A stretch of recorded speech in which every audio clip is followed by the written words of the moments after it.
everybody, and welcome to another episode of Over the Cup podcast, a Formula One podcast for fans old and new by Formula One fans old and new. We are talking about Silverstone GP with Neil and Shakuni. Hi everyone. Dude, Lando drove well. Come on.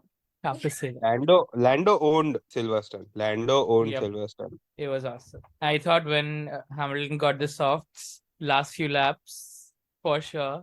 I was cheering for Hamilton only, but damn, he held his own. that's the point of like being with somebody who already has such a strong bias. Even if I bring someone new into the sport, they'll be a Mercedes and Hamilton fans.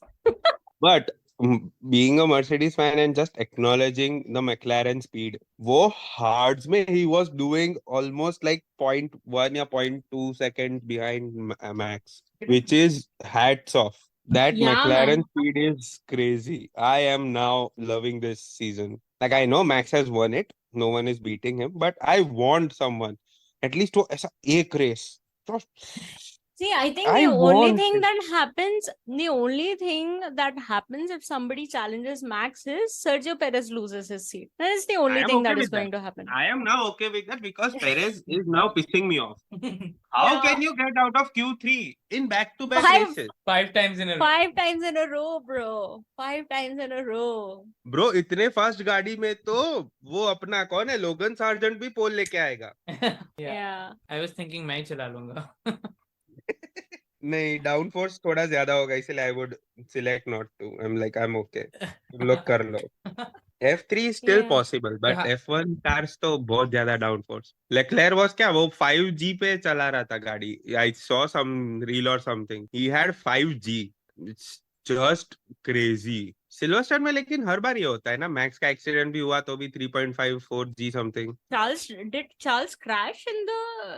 No. No. He did not Really? crash, but during The the force turn. he's talking about. Oh, yeah. I don't know, man. Silverstone is such a high-speed circuit. I think this was hands down one of the more decent races of... It was Silverstone? nowhere close to the... Yeah. Nowhere happened? close to how good it was last year. But it was Ah. still a decent race. Yeah, But did you feel like it was harder to overtake in Silverstone? I felt this time it was a little bit difficult. Like if you had There was a like different proper turn, straight that's line why. speed, तो ही overtake हो रहा था. वरना तो usually it is very easy in Silverstone to overtake. But this time only Yeah. if straight line speed helped you, then only you were able to overtake, which was a little weird. इतने overtakes नहीं हुए इस बार. Yeah, I think so that the cost cap is working in terms of bringing the field closer, because if you look at what Alex Albon is doing in Williams and what else is there any? I mean, I think Williams is the only example of a backmarker team that has like almost cemented themselves into 7. Yeah, I was just about to say Alfa Romeo, bro. Alfa Romeo has become like the retirement place for all Finnish drivers, dude. I really think Bottas is becoming the next Kimi Raikkonen. Like, what the fuck is Bottas doing? I don't get it. But what can Bottas do? No, but like Zoe is still. I know they're not like consistently scoring points or some things like that. I don't know what did Bottas expect when he decided to go from Mercedes to Alfa Romeo. Did he think it would be easy to get on podiums like he used to get on podiums in Mercedes? Like he knew he was going to a backmarker team. But podium is different, and at least top 10 finishes almost every other race is different. Alfa Romeo is nowhere close to anything. The only thing they are close to is Lance Stroll. And oh, man, he we have is so Lance many things Stroll. to talk about. Oh, I How- want to talk about Lance Stroll having a vendetta against Gasly. Yeah, apparently is- in the press conference, Gasly, so Sainz was talking to the reporters, and then Gasly came to Sainz, and Gasly was like, you've got to start leaving me some space, like full serious mode, like no Yeah, jokes. Because Did you so watch I- that? this Didn't has been even like see what that. I think 4th or 5th race or something. One or the other thing is happening with Gasly. And Is it Sainz is predominantly responsible for it? Sainz, I think twice he did, but Lance Stroll is the biggest culprit. This time he crashed into Gasly. Before Hmm. that, during the I think outlap or something, he stopped Gasly or something Oh. happened, and because of that, Gasly Oh went yeah, something outside happened the between track. them in qualifying. Yeah. Yes, and before the race also, like I think the fourth or fifth incident was this one when they crashed in the Silverstone, and this is I consistently. And I'm like, what is wrong with you? Yeah, and what has happened to Aston? Like the minute Alonso said that I'm going to be on the podium on every single race, Aston was nowhere. I think he jinxed Lawrence himself. Stroll, Lawrence Stroll figured it out. Okay, if I give him a good car, he will beat my son. So he was like, "No, you No, can't." I can't. My But it's my, my Everyone will figure it out. Yeah, my son has already beaten a 4-time world champion. Now he can't lose to a 2-time world champion. Kramer is here, and the worst part is Kramer is not going to talk because I know Neil is dying to have a conversation with Kramer because About every Chelsea? day, yes, every day, Chelsea Football Club. When you say it like that, it sounds like Kramer and Neil are talking about some hot chick. They can. Chelsea could be the code word. Who knows? No. He's a big ass tattoo of Chelsea FC on his hand. There's only one Chelsea in his life. That Chelsea is also disappointing. Chelsea is That one Chelsea is girl also I'm never disappointing going. him so much. I am sorry, Neil. No, I'm glad It- right now, whatever they are doing. Clearing house. And telling people? Yep. Yep. So wait, what will happen next? Pochettino will play midfield? No, give the young guys a chance. You don't have any young guys. You have sold do. everyone. No. We do have young. So Kramer won't be speaking. No, Kramer is role mode. Kramer type something. Mhm. Who are the young people in your team? Is Mudrik young? Yeah. Is he still there? Yeah. Obviously, Mudrik is. I don't know. The 7 people left in the center. We are going to see our midfield will be Enzo. He'll be spearheading the midfield. Hopefully we get. Yeah. Hopefully we get Caicedo too. That's there. Then front three would be Modric, Madueke, and like one in scam would be Nkunku, and we got Victor. What was his name from Villarreal? Victor Johns. What was his name? Wait. I think Neil trusts Kramer's ability way too much. It's like Kramer is training with the team. Chelsea will kill it next season. Bro, I am not Ridiculous jealous. I am just Jackson. spitting facts. Yes, even I feel so because we don't have any European competition to think about. So, and we have seen Pochettino work his magic with a young team like Spurs. So maybe we won't win the league, What but at magic least was that? Wait, what magic was that? finishing second. Ooh, self-burn. Those are rare. For Pochettino, na? And it's crazy. Like Champions League winning team, only 2 people remained from that team. 3 people if you count Kepa. Oh, Kepa is No, if you count Kepa, it's 4. So it's Chilwell, Reece James, and Thiago Silva. Reece James you still have. Yeah. I like Reece James. He's nice. But speaking of, let's come back to the other English thing that we're talking about, Silverstone. You have your Chelsea discussion some other time. What were we talking about? Let's talk about the teams. Let's start from the back. AlphaTauri and the big breaking news. Danny Rick is back. Oh my god, I don't know how to feel about this news. Daniel Ricciardo replaces Nick De Vries for the rest of the season. They didn't even want to wait for the summer break, dude. That's what I'm saying. That is exactly what I'm saying. They are the most brutal organization I've ever seen. They are even worse than that Donald Trump show. What was that? The Apprentice. They fire people just for no fucking reason. Let that man settle. Not even half the season. Yeah, it's like what? This was the 10th race of the season. What did they judge in those 10 races? I mean, like if you look at Yuki's results, sure, he's consistently, but he's not in points. He just misses the points. He's like 11, 12, 13. That AlphaTauri is shit. That doesn't change anything. Yuki is not scoring point. Nick is not scoring point. Same. Yeah, they only have 2 points in the championship, right? Yeah. And those 2 are Yuki's. The one time he finished 8th. Yeah. And apparently Yuki is killing it this season by finishing 8th once. Yeah, I was going to ask, is this the Nikita Mazepin effect? You know, because Mick Schumacher looked so good in that dog of a Haas until he was competing against Nikita Mazepin. Like Gunther was like, oh my god, Mick is amazing, because the other car was being driven by Nikita Mazepin. I think that is the Nikita Mazepin effect. Yeah, I think that is something. Yeah, very possible. Or do you think that this is like they want to put Daniel in a Red Bull powered car again, but not in the main team, because they are actually considering replacing Checo?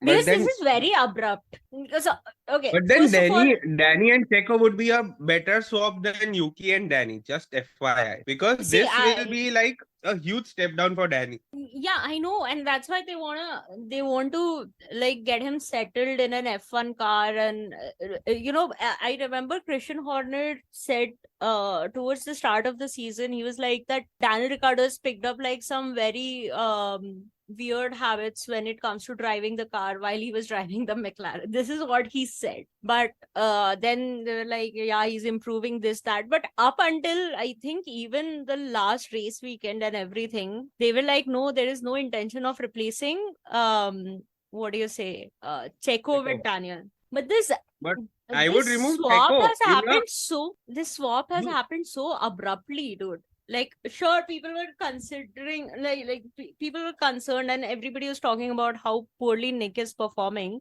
but there was nothing about him being replaced. But if you ask me, the most pathetic performance of this year has to be Perez. Yeah, I mean, considering that he's in the fastest car, yes, that is absolutely like a very, very, very bad performance, I would say. If I get guy cannot even get comebacks, like he gets points every race, he has to. There is no comeback. And I think what I really think is that this Nick De Vries swap has only happened because of how close McLaren was to Red Bull this year in this race. See, Red Bull is okay with Sergio Perez being in that second seat as long as Max can win drivers and constructors by himself, which he's doing this year. This year, nobody's catching. Like, Max will have to have like crazy DNFs, like 4 or 5 DNFs for anybody to come even close to catching him. And it goes with Checo as well, because he's not gained about any point. Ahead of Perez, close to 100, like if not 100. Yeah. So he has to like have so many DNFs, which is not like overall. I think the entire paddock's reliability is pretty good. There are some odd DNFs here and there, but more often than not, I think this year we've had, I think up until now, we've had 2 or 3 races when there have been no retirements at all. Yeah, you can say Alpine when you say DNF. You can just say Alpine. Yeah, Alpine. Oh my god, the most unreliable car this year. Yeah. Both the cars didn't finish, no? Yeah, no. They didn't finish, but like I mean, like Baku also, I think they had like some really terrible luck with the cars and everything. But what I'm saying is the overall reliability is good. So I don't see Max DNFing unless somebody literally takes him out on purpose. So it is very difficult. Yeah. So do they want to just see how Daniel Ricciardo is going to do in the Alpha Tauri, so that then eventually he moves up to...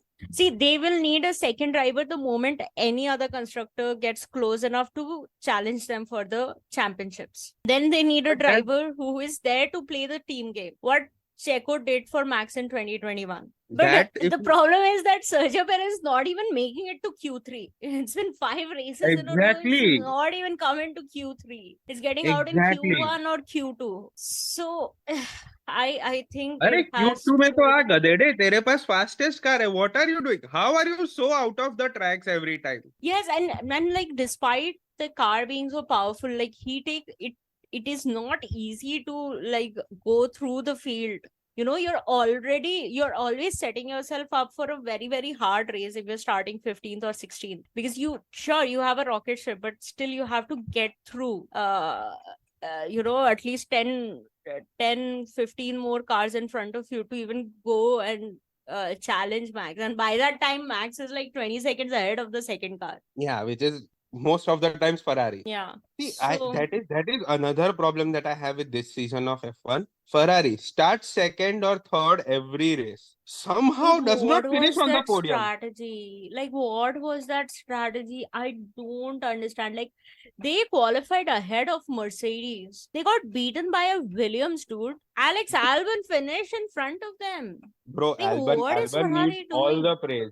Albon needs all the praise. One driver, if I would say Red Bull should consider killing themselves over firing, has to be Alex Albon. I know he did not fit well in that Red Bull, but that dude is a great driver. I won't say championship winning, but great driver. Max killed his career. Yeah, but then I mean, I also think that it's. I would say it's Alex Albon got that chance at the wrong time, because if Alex Albon was Yeah. driving the way he was driving in the Red Bull in 2022, they wouldn't have been bothered. It wouldn't have mattered because Yeah. 2022 Max was so dominant. The enemies don't want.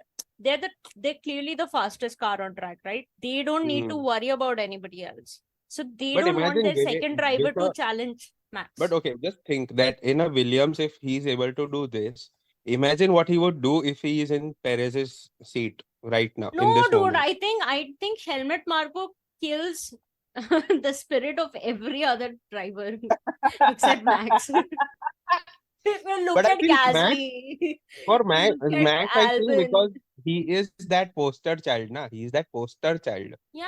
Nelson Piquet, I mean, come on, he is dating Kelly Piquet. Nelson Piquet is on their necks every race. You see him Yeah. in the garage, everything. You know he is like Yeah, that him poster and child. Yos. Him Yeah. and Yos Verstappen. So they are always there. So it's not going to be very easy for Red Bull to, favor anyone else. Also, But I'm just dude, saying, in terms of speed and reliability, if he gets a good car, Albon is great right now. yeah. I agree with that.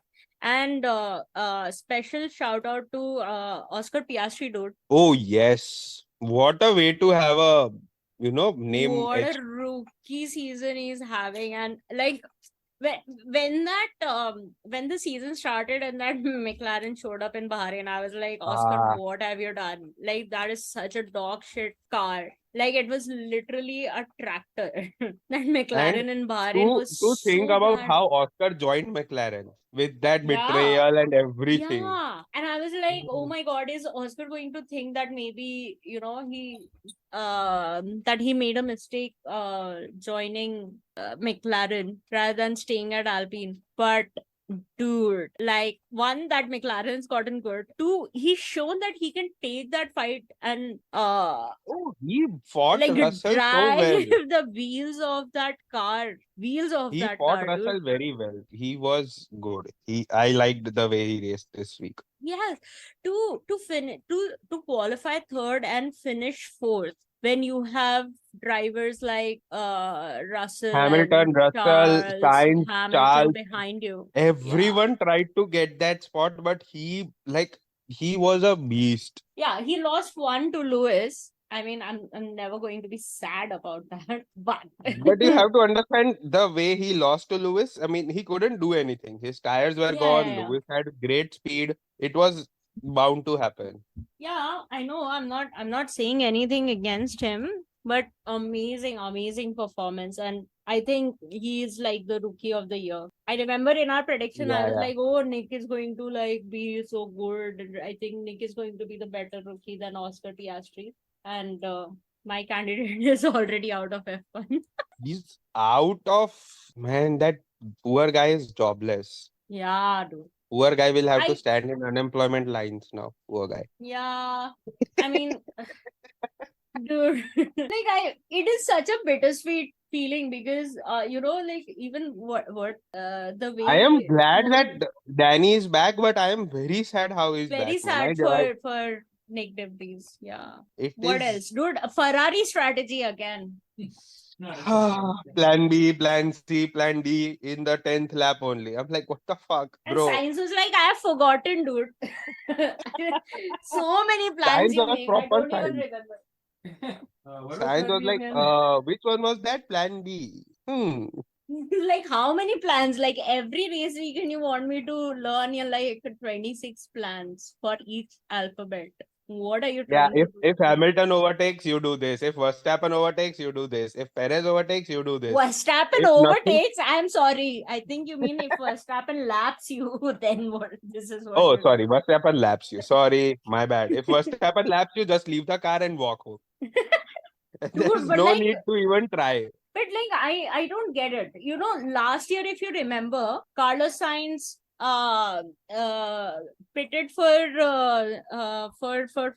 softs in the under the safety car, and then Yeah. Ferrari strategists asked him to not fight Charles, and he was like, "Are you fucking kidding me, dude? That is so stupid because you've not Yeah. pitted Charles and he's on old tires." I don't know, like, did he forget? I think, does he trust Fred to take better decisions? Because I was really surprised that Sainz was like, "Oh, what do you want me to do? Do you want me to pit or do you want me to stay out?" And they said, "Stay out." And he was like, "Okay, I'm staying out." I'm like, "Are you kidding me? Why would he not take a free stop? What is, what do you have to I think lose?" we should learn from Russell and Hamilton how to dictate the pit stop. Hamilton and Russell straight up. I am pitting. I don't No, want but to like, pit. no, but like, okay, yeah, I get it, and but to an extent, Science still used to do that. But like, how many times? First of all, I want to ask Ferrari, like, how many times? How many times do you want to repeat the same mistake? How many times do you not want to pit your driver under the safety car? Like, why? Why? You've done that so many times. You did that last year so many times, to the extent that you finished P2 and one of the fastest cars on track. One, like, at least the Ferrari of last year could rival Red Bull. And No, Ferrari of this year is also fast. Wait. You are mistaken. Ferrari of this year is also fast. It is just that they have lost every ounce of brain in their heads. Drivers, strategists, pit crew, no. everyone. I think, dude, I think it changes a lot. It changes a lot who is the second fastest car. I don't think Ferrari has that consistent. Dude, they're fourth in the championships, and sure, like, I would say, of course, their strategy brain is something else altogether, but we have not seen as many strategy blunders as we saw last year. But when we do see them, they are similar to what they were last year. But they Well, the have not problem been is that we don't. way. Ferrari's The problem is actually we don't. executed some very good strategies. If you remember, in Canada, when they started from the back, they did not pit when there was a safety car. And so they were able to get out of that Alex Albon wala DRS train, which is a good decision. They actually finished in decent points. So they're not always blundering their strategy, but I would still, I'm like, dude, like, why? If you have the option to get a free pit stop, if you know that almost the entire grid that is running in the points is going to pit for those tires, for fresher tires, because you have like what, some 10-12 laps remaining. Why in the world would you not do it? I don't get it. They did the exact same thing to Charles this track last year. It's not even like they have to. How can you not remember what The same happened to mistake? Charles last year on this very same track? You did the exact same thing. You did not ask him to come in to the pits, and you left him so vulnerable. The poor guy finished fourth. He's leading the This damn time they finished race. 7th, 8th. This time they finished 7th, 8th or 8th, 9th. I think 7th, 8th. No? Dude, 9th and 10th. 3 points Oh, they yeah. got. Sorry, 9th and 10th. Yeah. I forgot Alonso. I forgot him completely. 9th and 10th. I don't know, dude. This is Ferrari. I understand. I think I would just say now this. we I have also understand gone Honey tired. Badger's pain. I understand But his pain. at this point, I am now tired of saying Ferrari being Ferrari. It is not. It is just stupid. Is it fair to say that things have improved a little bit at Ferrari, but still they need to sort their strategy? Dude, they are top constructors. If they can't poach anyone from Red Bull, then they should die. What is Fred Vasseur doing? I'm even pissed at Toto right now. They are not poaching the perfect people from Red Bull. Red Bull has poached every good person from their team. Why not do the same to them? Bro, I think Toto should get Mattia. Don't give him strategy. Give him engineering. Give him aerodynamics, yeah. Give him engineering. It's like, you be I think responsible for the car. after Helmut, if I would trust anyone with the engineering and everything, it would be Matia. I think you mean Newey, Adrian Newey, not Adrian Helmet. Newey, sorry, Adrian Newey. Sorry. I was like, why are you making Helmut Marko statements?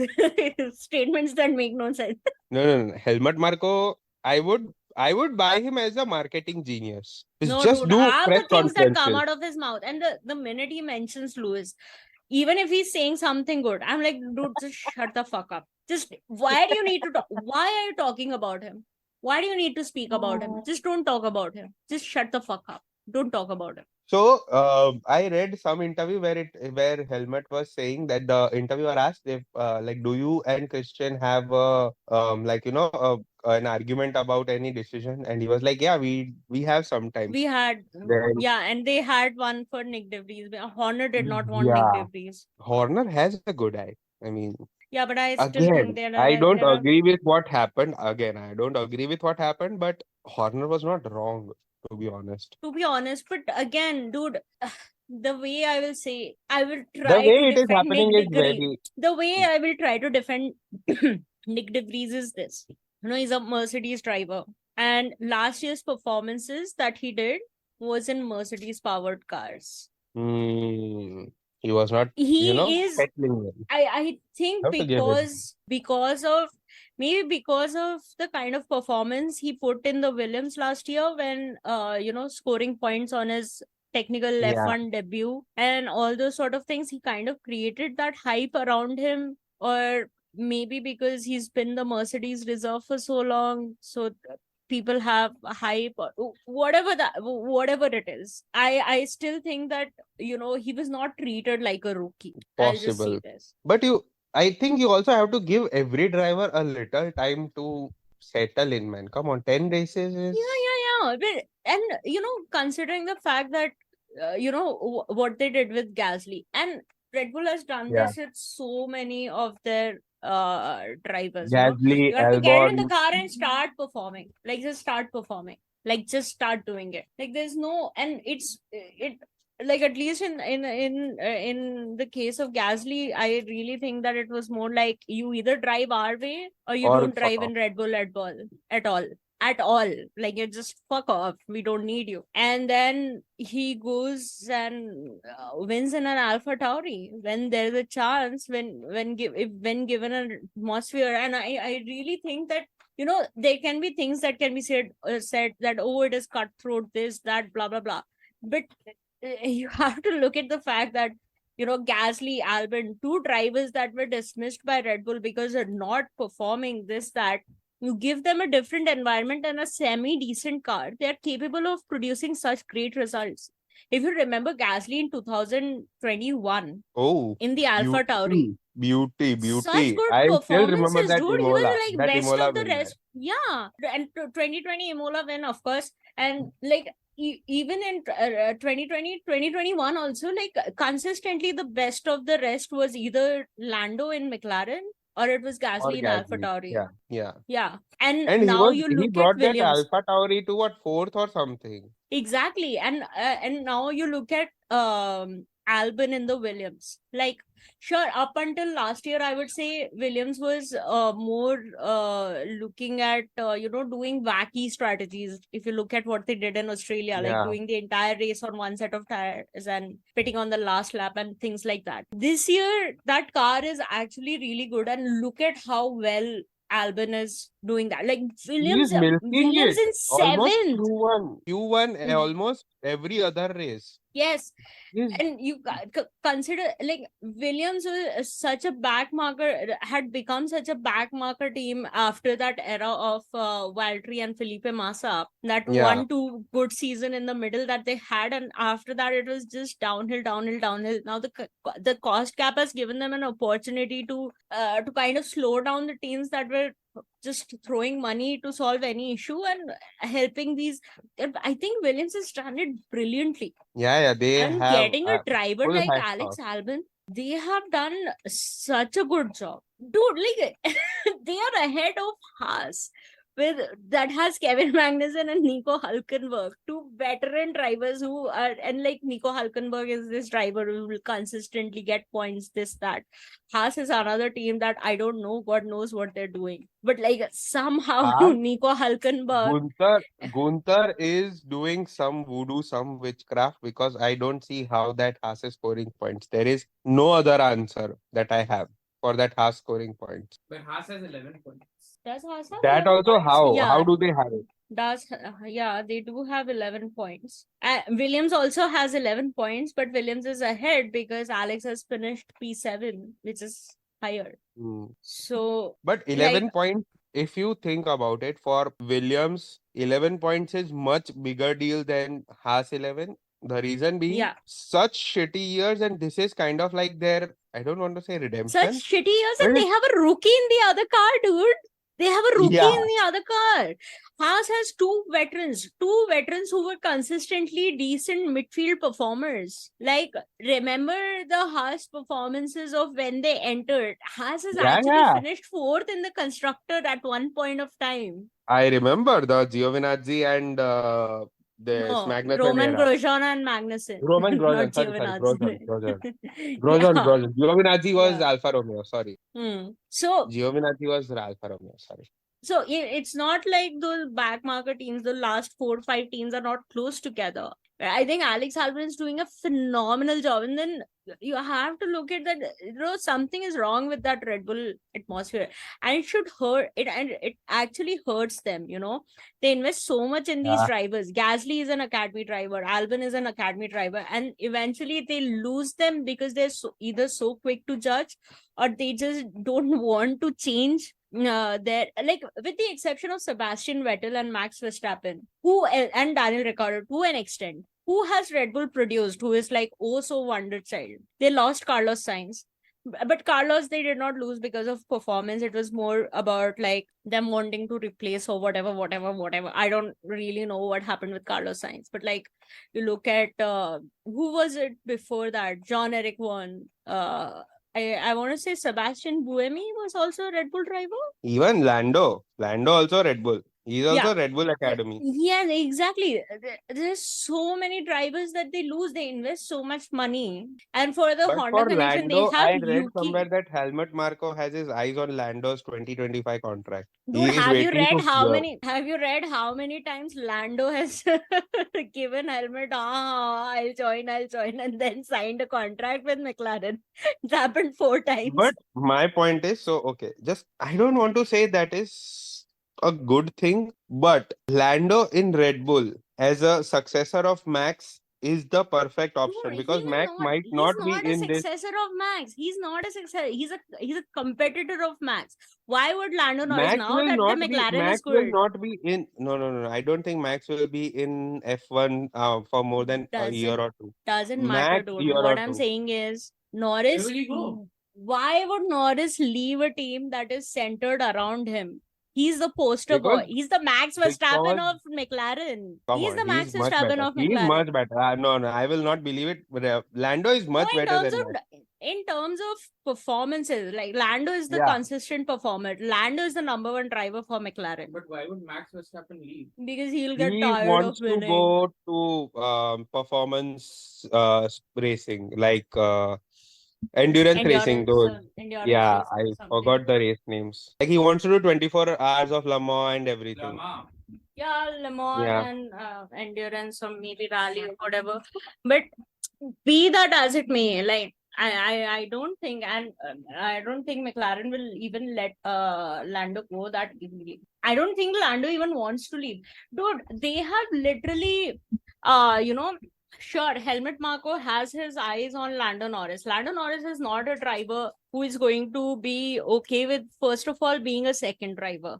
Second, if Max continues, I know Max has said that, I want to try other races, this, that, bloody, blah, whatever. That is a decision that Max will take. But they've literally,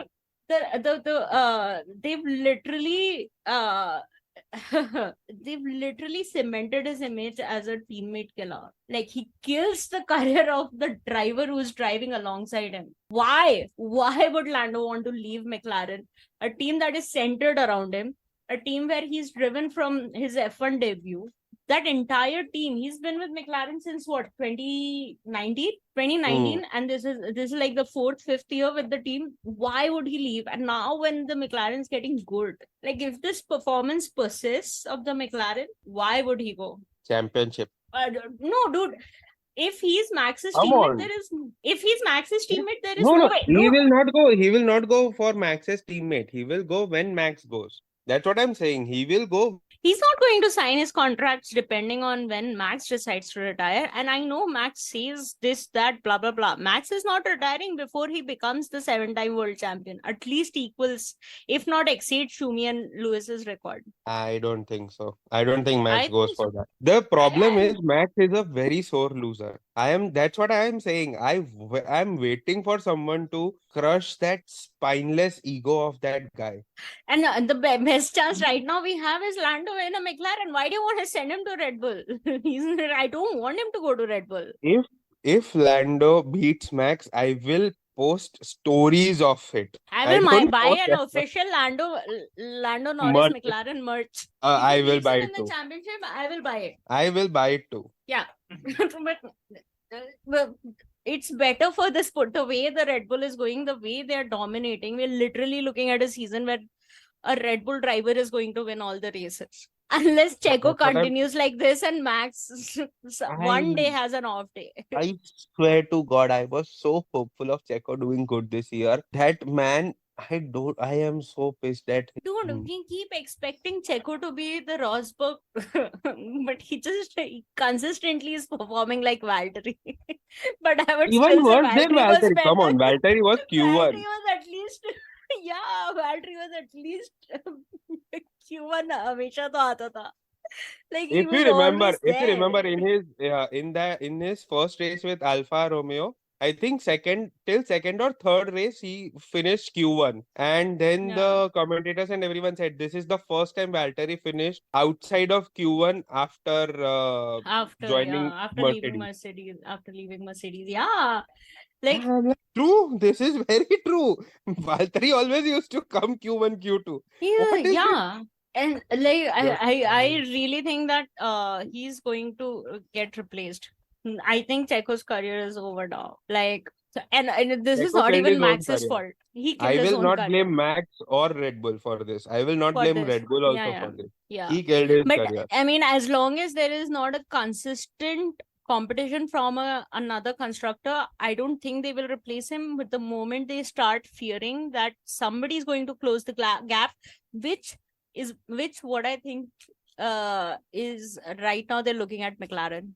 They are looking at McLaren and Mercedes. McLaren and Mercedes are the two teams that have the potential of closing the gap. Aston has gone off. Ferrari is like just Ferrari is Ferrari. But I think if I would not even say if when these two constructors also close the gap, then they need somebody who is a consistent second performer in that second car. So because in 2024, let's say, like this hypothetical scenario, 2024, let's say Red Bull, McLaren and Mercedes are equal in pace and can actually challenge each other for the championship. With the way Perez is performing right now, Red Bull has the weakest driver lineup between the three teams. And I would not blame Red Bull even ounce for firing Perez. Yeah, I would for kicking his ass to the curb. I will not blame them until he gets a win. Until he gets a win in the next couple of races, I am not changing my stance. Dude, I think a win is too much. I just want him to consistently qualify in the top 5 at least.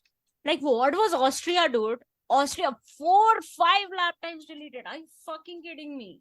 Coming to Austria. So the great FIA said that they saw 1200 laps or something, right? Which were instances of track violation. There are 1450 laps in total. Each driver now multiply that by 20. Each driver. I did. It is 1,450 laps in total. What are you saying? Like, wait a minute. It is 71 laps. Austria is 71 laps. Car multiply. 71 into 20 is 14, 20. Sorry, my bad. See, that's what I'm saying. So out of 1,450 official laps, 1,200 had track violations. So how come only 5 drivers got the penalties? Oh, dude, I never did the math. Damn. And okay, I get it that flagged. these five were the most track violators. But you are saying 85% of this race was track violation. Yeah. What nonsense. Yeah, I never did the math, dude. Mind blown, na? My fuck. See, I am telling you, they said around 1,200. So even if it is 1,200 ne 1,100 ginte, fir bhi it is close to 75 to 80% of the race. No, One dude, third or more 75% of the 1,200 laps Ocon did it because he got like what 30 seconds penalty. Yeah. Dude. That's what I'm saying. अगर 1200 है infringements, तो 5 driver कोई penalty क्यों? Yeah, I find it very hard to believe. Like when you look at the fact that Checo didn't qualify.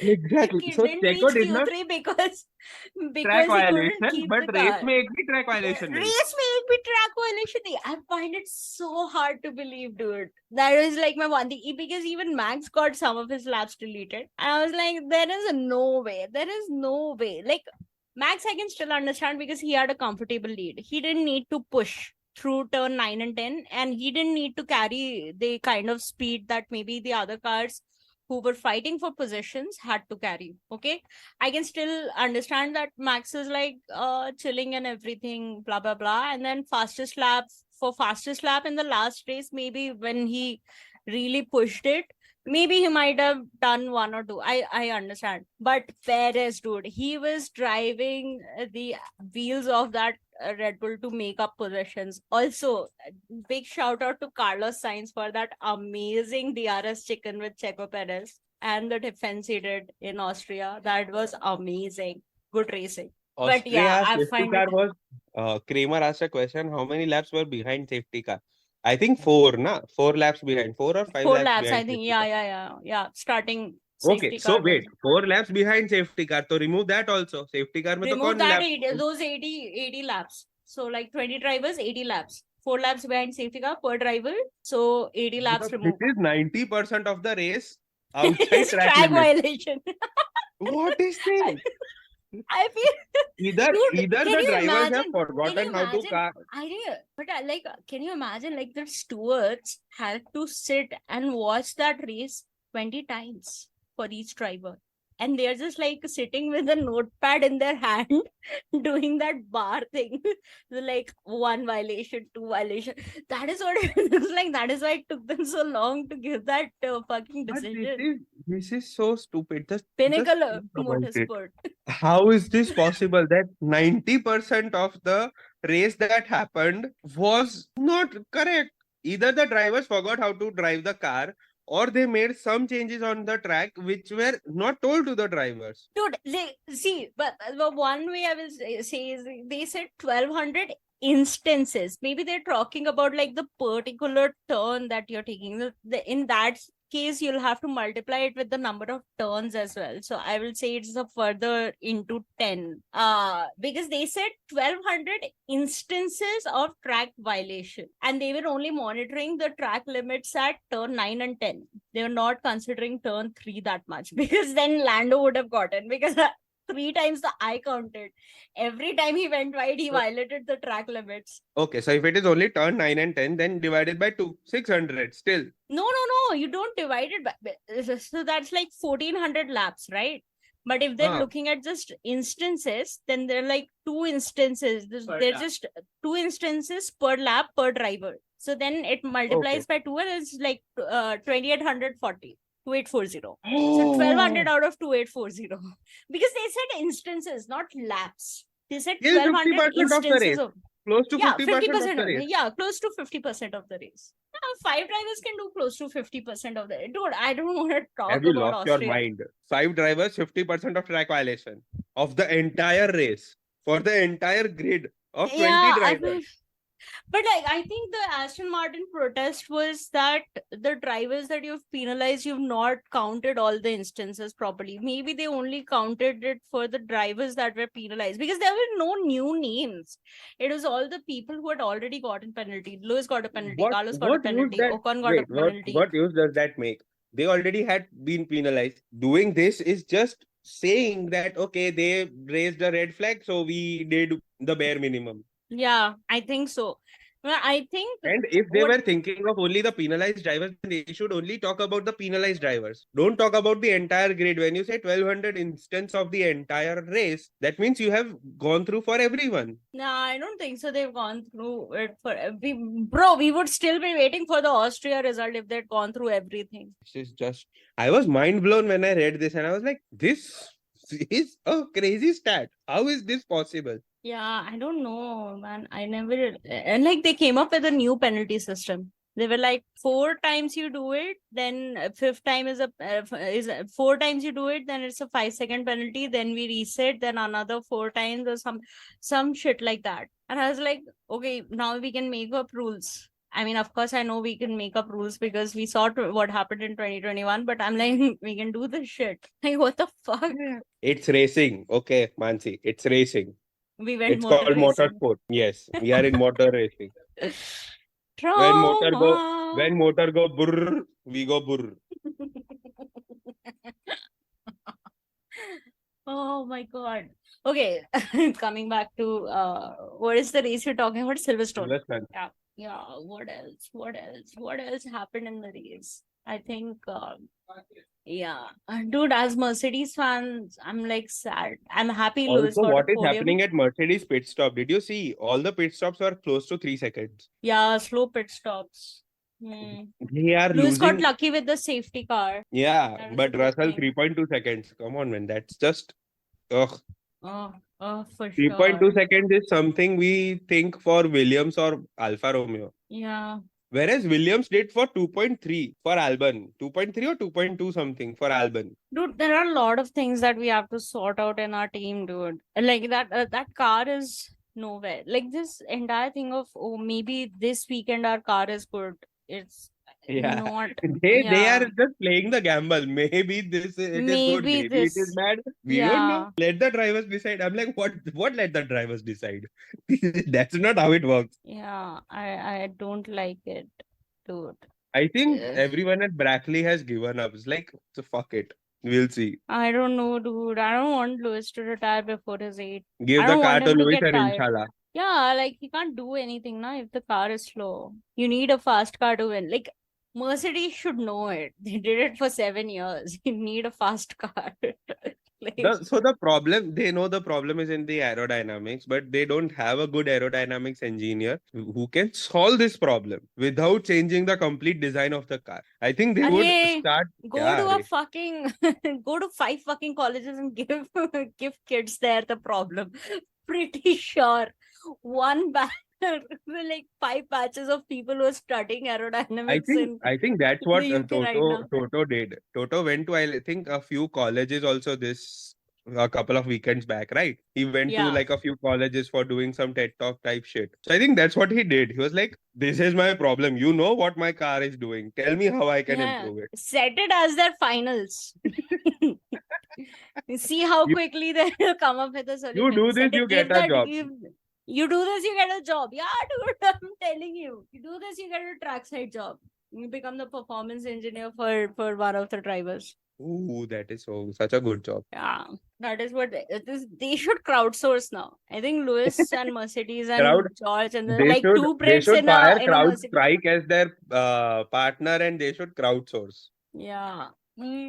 Fuck. Anyways, I've not calculated the fantasy points to it.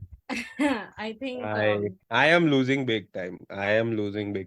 No, Honey Badger did not give his predictions for a lot of races, so I don't think Yeah, so. but between you, me, and Kramer, I think this Yeah. idiot is winning. No, I don't think so. I don't know. I'll have to but I have to say one thing. You guys make some really bullshit predictions, okay? Things that are Wait, I bound to don't make happen. any bullshit predictions. I make proper predictions. Come on. Which prediction of You mine said is bullshit?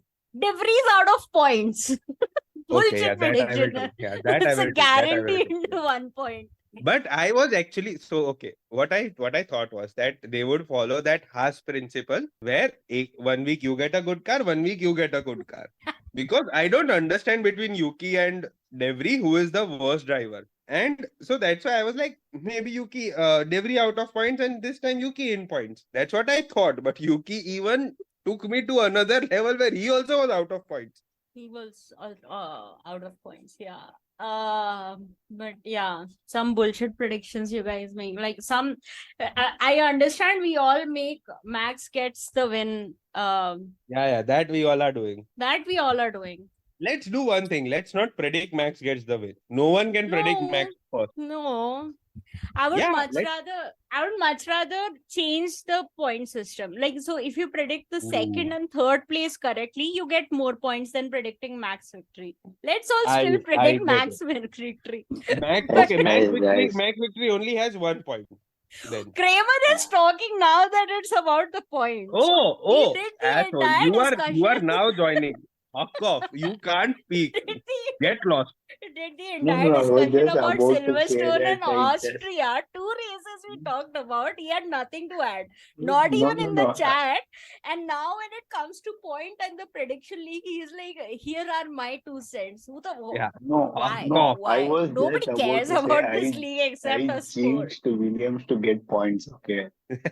Yeah, I also predicted that. Yeah. That is just blatant cheating. No, but Williams did score points. Albon finished 8th. And Sargent was 11th. Yeah.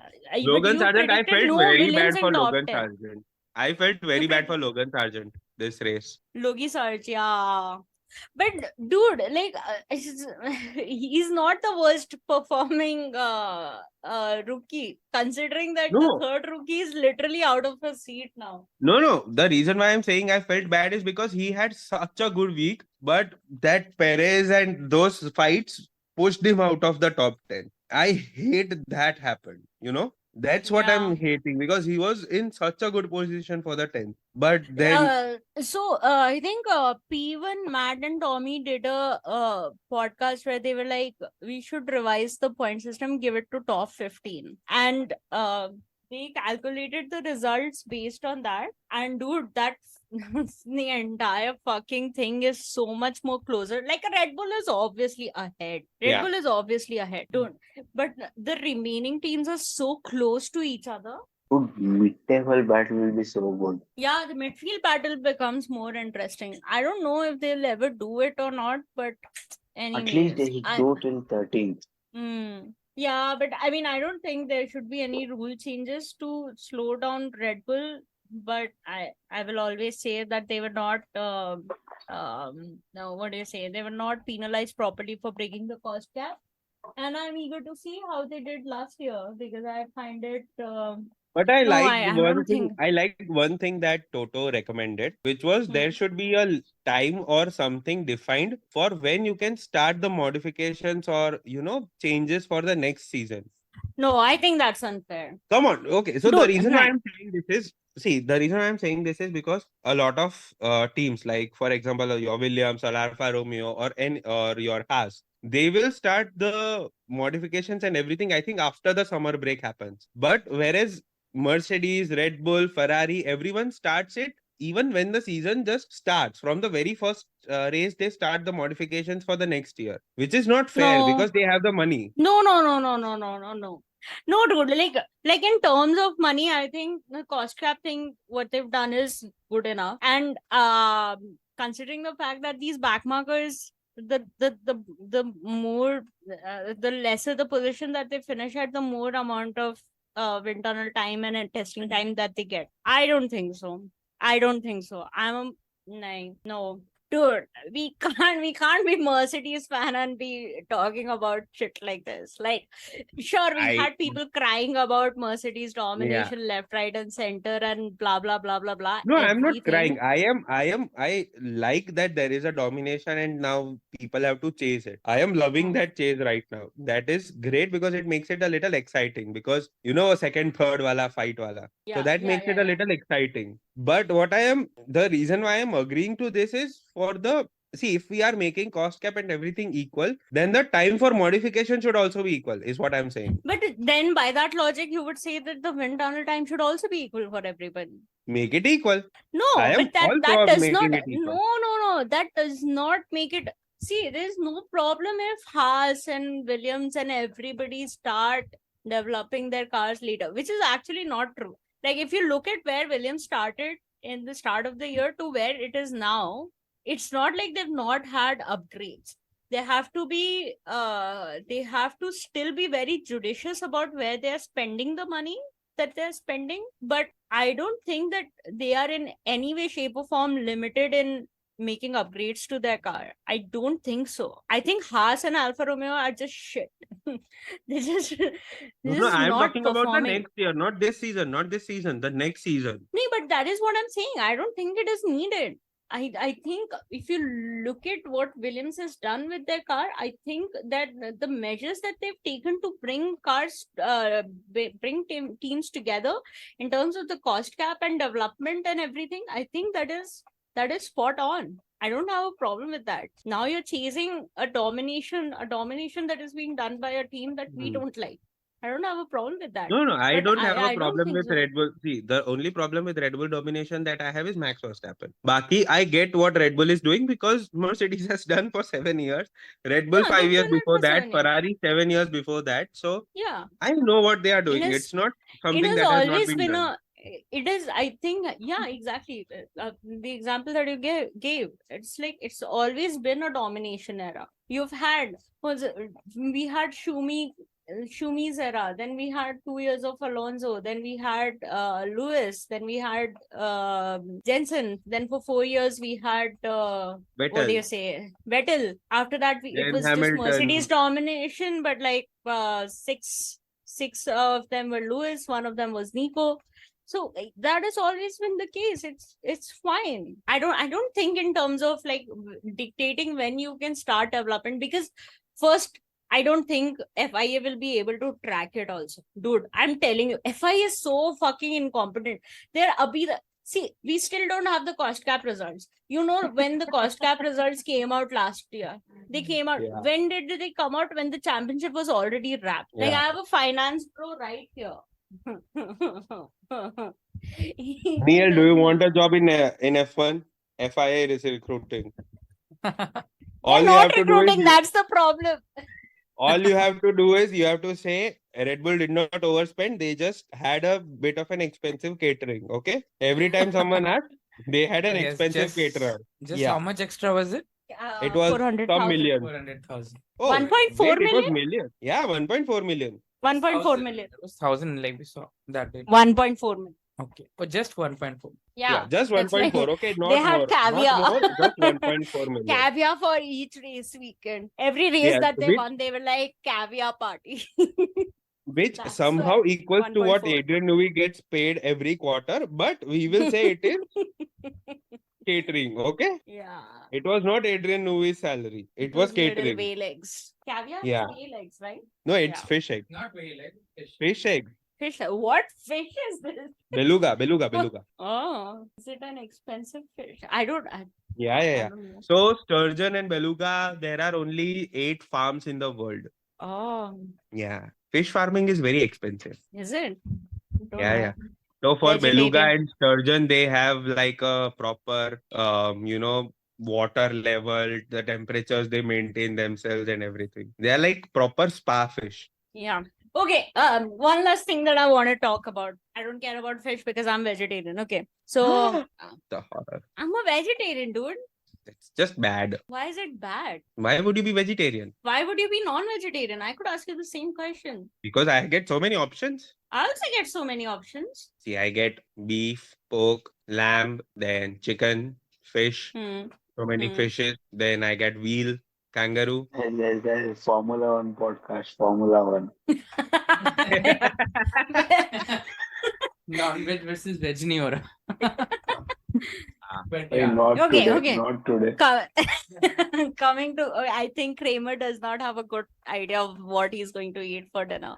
But one last thing I want to talk about. So, there is this model who we saw, Cara. What's her name? Cara Delevingne. Cara Delevingne. Cara Delevingne. Yeah, I saw. He was, of course, you saw the grid walk thing, right? Yeah.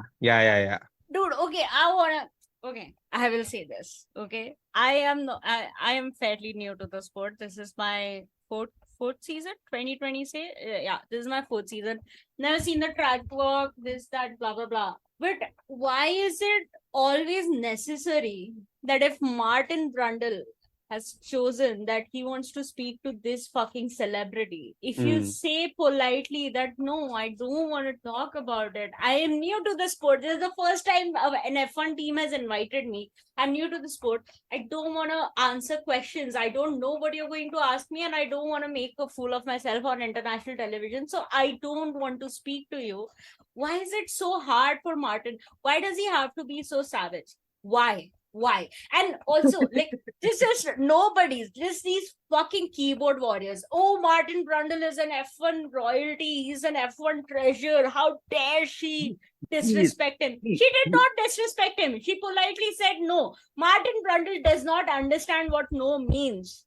She said no. Shut the fuck up. What happened? So okay. So I'll tell you why these keyboard warriors are so pissed. The reason is, when in the early years, I would say, even 2017, 18-ish, during the track walk, not a lot of celebrities were allowed on the track. And now they have opened the floodgates. I think after COVID and everything, it has become a regular norm that the celebrities are, allowed and everything. Usually what used to happen is the celebrities who were invited by the drivers or directly by the team, who were, like a fan and something, and then they invite them, only they were used to be allowed. They had that track pass of sort. So that's why they were there. And then Brundle used to interview them and everyone knew Brundle, and it was to be very happy and hunky-dory. But now, because everyone is allowed, and Cara is just someone jispe gussa nikal gaya hai. Because there have been instances before that where people have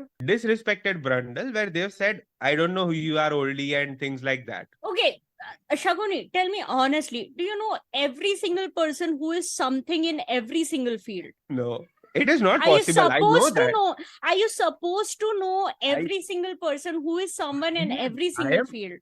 I am not denying. I am not saying Cara was wrong.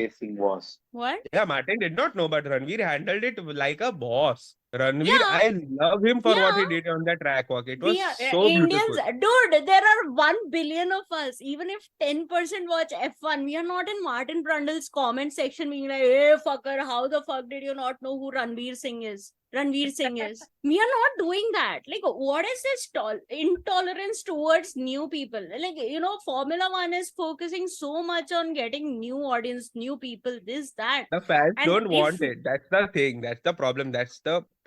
Fans don't want it. Fans want it. That does not mean that you start. Dude, any post of her, people are just like, you disgrace us and you insulted Brundle. She did not. I don't think she insulted. She very politely said that I don't want to talk to you. It is just the anger of what happened in the previous races on Cara Delevingne. Like Cara is the softest target. Come on, I think even Vin Diesel did not talk to Brundle. He also shied away. Vin Diesel did not talk. There was a time when Tom Cruise didn't talk to Martin Brundle. No, but not everybody needs to talk to Martin Brundle. And Martin Brundle also needs to understand, if somebody said no, then just move on, man. Like, why do you have to be this snarky bastard? Is like, I'm sure it would have been very interesting. Why? Do you know the reason why I watched 10 fucking old seasons? Because I was like, if I'm going to start a podcast, I should fucking know the history. Not because I think we were going to blow up, but I should know what I'm talking about. Not everybody is going to do that. Not And also, everybody a has lot of that kind of. celebrities are there just for the clout. A lot of celebrities are there just for the clout and just for those Yes, you photos and don't know everything. why They Alfa don't. Romeo invited her, if she was guest of Yeah. a particular driver, whatever is the reason she came here. She politely Okay. said So she doesn't wait, want wait, to wait. work. From guest of a particular driver. Now, this is the second instance when a particular singer from Colombia was seen on the racetracks. Now, I'm not saying that this particular singer from Colombia is connected with this driver from UK. But if it is, I'm just saying it Another needs PK bites the dust. But if it Uh, is, I am happy and I am approve. just mind blown. But dude, this Kara thing, it's really pissed me off so much because I'm like, what is this gatekeeping? Like, every single person, whenever it is that they started watching F1, okay, it's not like people who started in 1999, where like, if people who started back in 1970 had social media in 1999, they would still be doing the exact same thing on social media, trolling these people who started watching it from 1999 because they did not know another fucking 30 years of what happened in the sport. What is this gatekeeping? I don't understand. She's As I been said, invited by a wanted, team. but so they And they there is wanted a, to keep it and there is generational. a, dude, Shakuri, I will say this. There is somebody from Alfa Romeo who's standing next to her, who's Yeah. asking her to not say anything or some shit like that. And she's seeing that. And no, I don't want to talk. They've told me not to talk, this, that, blah, blah, blah. I don't understand this. Why can't Martin Brundle understand the no? Now, it has happened Because- enough times. It has happened enough times to him where people have said no, that they don't want to talk to him. But I Just think take these no. track Move on. talk interviews need to happen very differently. Where, okay, first of all, in the Kara incident, you can see that she is busy with something. She was talking to someone or something was happening, and Brundle just went in there with that mic in her face. And I Yeah, am not just okay with that. Because if that is yes. a track walk, then that means they are there to connect with the driver, or one or the other thing is happening. And let Yeah. them mingle. No, why do you need to have an interview on the track? If you want to have a track interview, then just be on the sidelines, like how it happens post race. The post race interviews with the No, winners but and everyone. like the interview they did with, who's the Billions actor who sang the national anthem? Damian Lewis. Damian Lewis. Such a good interview he had. What is the problem? Why can't either you tell the teams that it is going to happen, so tell your guests to do it. Exactly, Or that's what I'm saying. you- But do it differently, not on the track when they are talking to someone or something around them is Yeah. happening. When they are more interested in that thing and not talking to you. Exactly. This is like Monaco bullshit, like, oh, traditions, this has always happened. No, it has never happened. Until Martin Brundle started it, I don't think it happened. Even if No, it as did I'm happen, saying, like, like there are track walk, things that should have happened, things should change.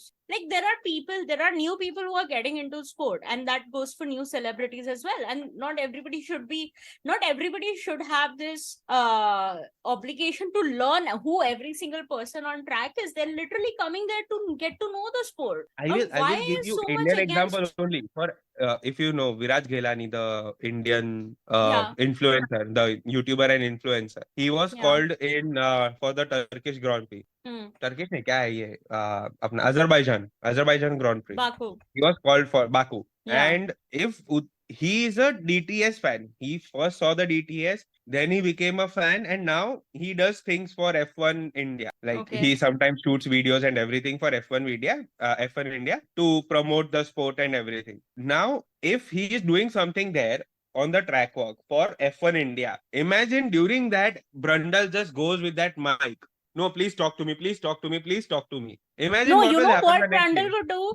And you know what? As much as Martin Brundle is F1 royalty, whatever the fuck, there have been so many number of times when Brundle would just walk up to a person and be like, I don't know who you are. It happened with Yeah, Ranveer Singh, but it exactly. has happened when in Miami also, in some other race. Those people's fans have not trashed Brundle. They're like, oh, how the fuck you not know who this person is? You can't know everybody. There are fucking 8 billion people on this planet. You cannot know every single person. Why is it an obligation? And like, I'm not even going to make this about gender because that will become a totally different conversation.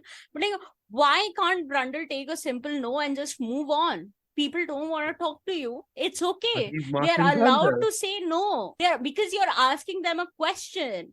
If you're asking them a question, they have the option to answer, and an acceptable answer should be hello, no, I'm not interested in talking to you. See, that's the thing. They expect that track walk में जो भी आता है उसको Brundle को answer देना है. But they don't understand is that anybody who even breathes the air that flows on the track has to interact with Brundle. What bullshit is this? that's something that I'm not okay with. That's why I said, like, if you want to have Brundle interviews, get it on the other side, make an interview place or something, and then have interviews with them on who want to give you an interview, not for everyone and any fucking one. Yeah, ask. It's not like these cameos happen like out of the blue. It's not like 3 o'clock the race is going to start and 1 o'clock these people are going to come. It's not like that. No, they are called. They are called. They are called.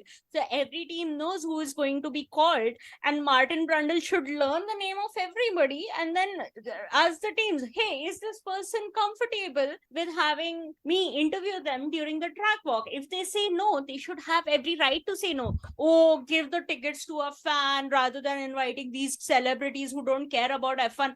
Bloody 25% of the people who watch right now did not care about F1 until Drive to Survive came. What the fuck? And even after, so half of these keyboard warriors are Drive to Survive fans. They know Brundle because of those interviews. Fucking ridiculous, dude. It is so fucking annoying. I'm like, just the amount of hate. I'm like, what is your problem? What the fuck is your problem? She was not trying to insult anyone. First of all, I don't think her response was insulting. But if you have to say no to a person shoving a mic in your face 3 times, yeah, it's going to come across as insulting. Why is nobody questioning Brundle? And like, the girl said no. The person said no. People should be allowed to say no. Just because there's so many people on the track. It's not like Brundle is interacting with every single one of them. He's just going to go, oh, there is hype around this person. If we are talking about that, I am pretty sure 80% of women want to have an interview with that Ferrari guy. Who's that engineer? That guy who has that Luigi tattoo. He is very famous now. I have no fucking clue. See, I don't know. I don't know. You don't know? Oh, there is a Ferrari engineer which a lot of women now have a crush on. He has like a Luigi tattoo on his bicep. If you've seen Cars, the movie, that animated movie, the Luigi that picks up, you should watch Cars. Come on, you should watch it. Not it's the kind of racing I'm into. Oh, you should watch it. Trust me, it's not that type of racing. Yeah, it is an amazing movie. You should watch it. Exactly. No. So he has that Luigi Ford versus Ferrari also. Ford versus Ferrari is not Formula One. Ford versus Ferrari is not Formula One. But it's racing. Yeah, but I never said I was a racing fan. I'm a Formula One fan. I'm very concentrated on my interest in motorsports. It's just Formula One. Oh, then what's Rush? Then only there is Rush, Senna. Rush I've seen. Senna. You want to watch Senna? Okay, good. Neil and I are going to watch Senna. And what else? Rush. And the Schumacher documentary. Schumi documentary I've seen. Yeah. No, I'm saying on Formula One, there is only these 3 which are good to watch. Yeah, and I'm okay with just watching these 3. But Ford versus Ferrari, dekhna chahiye na. What do you say? Yeah, I would say you should. Ferrari is an amazing. It's an amazing. For the movie thing, not for the racing. Yeah, what I will suggest is, you guys get on a call and have a watch along. I don't have a problem with that. I don't want to watch Ford versus Ferrari. Yeah, okay, good for you. I don't want. See again, people should be okay with. It has no. It has a similar robbery to Lewis Hamilton 2021. Yeah, why do you want me to get traumatized again? I might have watched it in 2020. I would have been like, okay, that's unfair. we're not on the prediction leagues, but one of us is winning. We don't know who. Yeah, and that's Might me. get to know by Hungary Shut if up. we do an episode and if I calculate points by then. But thank you everybody for joining. Really appreciate it. Kramer, I fuck you for only contributing to the points discussion. Exactly. And then anime Dude, I was point, and then legit he working again today. muted Yeah, himself. he was Then like he came back points, when the anime conversation Batman, happened. You Flash. asshole. Batman, Flash, anime. He wants to talk about anything and everything except F1. Thank you, Are you getting everybody. paid by Red Bull? Are you getting paid by Red Bull? Man, I wish. You traitor. If he was getting paid by Red Bull, he would not want to start a fundraiser for buying his Chelsea Yeah. merch. Yeah, it's damn expensive. Otherwise, I would have asked you to bring one for No, New York. Red Bull pays everything to Max, no? So they pay peanuts to everyone else. Yeah, they. On that note, okay, thank you everybody for listening to this episode of Over the Cup podcast. With the anime boys. Kramer gets paid £1 for every time predicting Max wins. We all do that. Why is Kramer only the one being paid? Because he's the one who lives in the UK and is always doing this stupid thing. Digital And payments, only- dude. I don't want it to come in post. What are Do you you? saying? Wait. Do you want to support Red Bull? No, I don't want to support Red Bull, but No, if they're going to that's pay me for predicting Kramer Max has- winning, I will predict it for every race. I'm anyways going to do that. Might as well get paid for it. Kramer has sold his soul. He is now a Max fan, Orange Army. He is telling Chelsea people to make an orange jersey for Chelsea, away kit. Oh my god. Oh Like, my god. No. If I am Orange Army, that's only because I am Netherlands fan. See, I am telling you, he's a Dutch fan. See, he is Orange Army. I All told you. right, okay. Oh my god, I've been trying to close this for last 2 minutes. Thank you everybody for listening to this episode of Over the Cup podcast. If you like the episode, please like, share, subscribe. If you want us to cover if you have any feedback for us, or if you want us to cover anything, or if you want to be a part of the podcast, please write to us at overthecuppodcast@gmail.com. You can also reach out to us on our Instagram or Twitter, which we might activate someday. I don't know, but I still have access to them and I can look through the messages. So reach out to us there. Until what is the next race? Hungary. Yay! Bye. Bye. And Kramer is a traitor. Bye-bye. Bye-bye. Bye. Bye.